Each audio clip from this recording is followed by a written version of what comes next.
నమస్కారం గురువుగారు. శ్రీమాత్రే నమః. భీష్మ ఏకాదశి రాబోతుంది కదా, ఆ రోజు ఎలాంటి పూజలు చేసుకోవాలి, ఏమేమి నియమాలు పాటించాలి తెలియజేయండి గురువుగారు. ముందుగా ప్రేక్షకులందరికీ శ్రీమాత్రే నమః, శ్రీ గురుభ్యో నమః.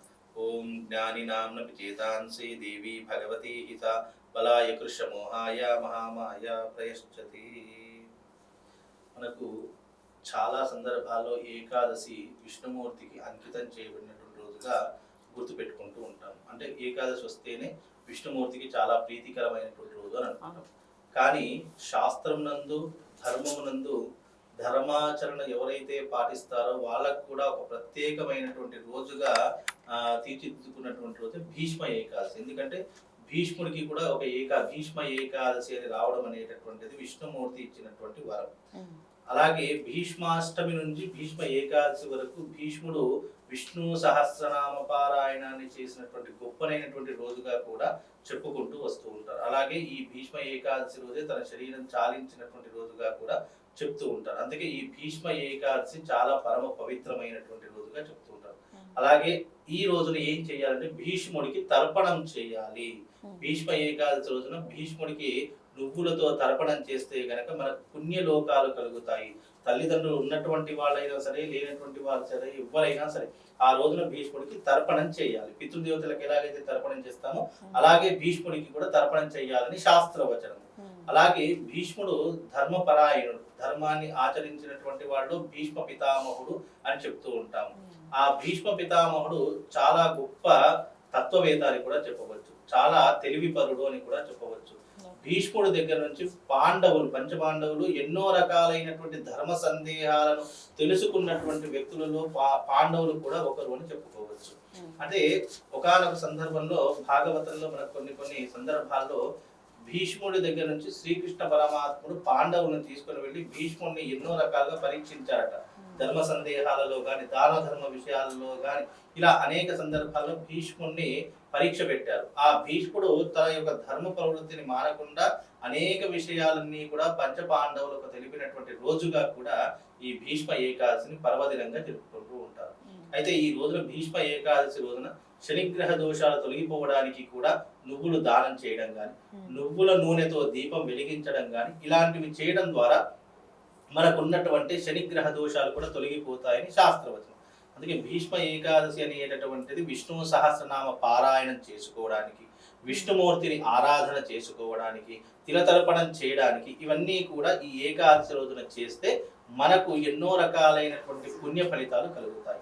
అలాగే గంగా స్నాన విధిని కూడా ఆచరణ చేసుకోవాలి.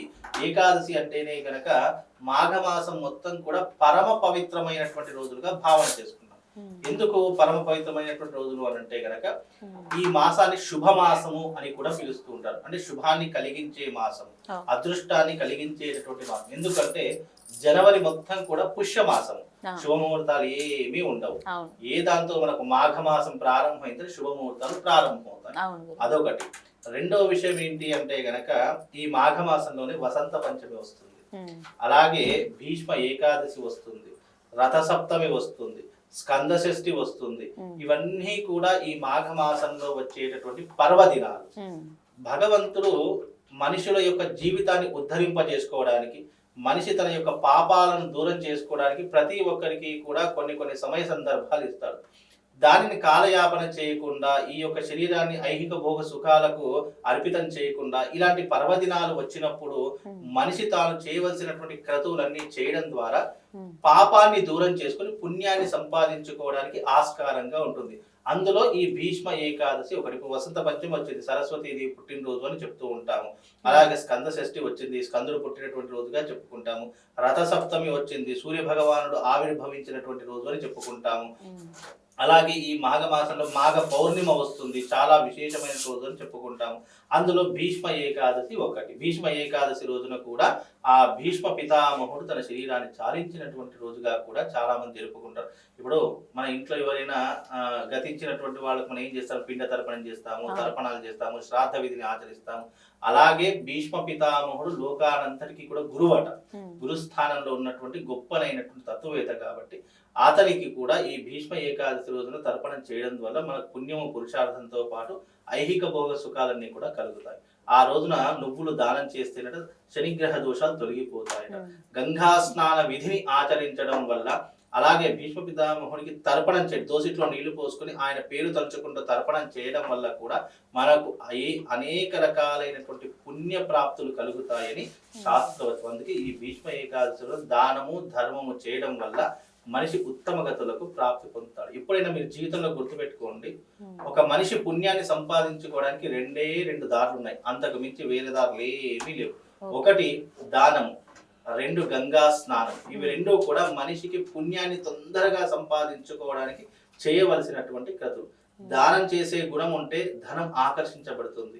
మన శరీరాన్ని శుద్ధి చేసుకోవడానికి ఎలాగైతే నీరు అవసరమో అలాగే మన పాపాలు పోగొట్టుకోవడానికి కూడా గంగా స్నాన విధి అనేటటువంటిది అంతే అవసరం మానవ జీవితానికి. ఇవి రెండు చేయడం వల్ల పుణ్యము పురుషార్థం రెండు కూడా కలుగుతాయి. ఈ భీష్మ ఏకాదశిలో ఈ రకమైనటువంటి దాన ధర్మాలు చేసుకుని చక్కగా ఈ రకమైనటువంటి గంగా స్నాన విధిని ఆచరించండి.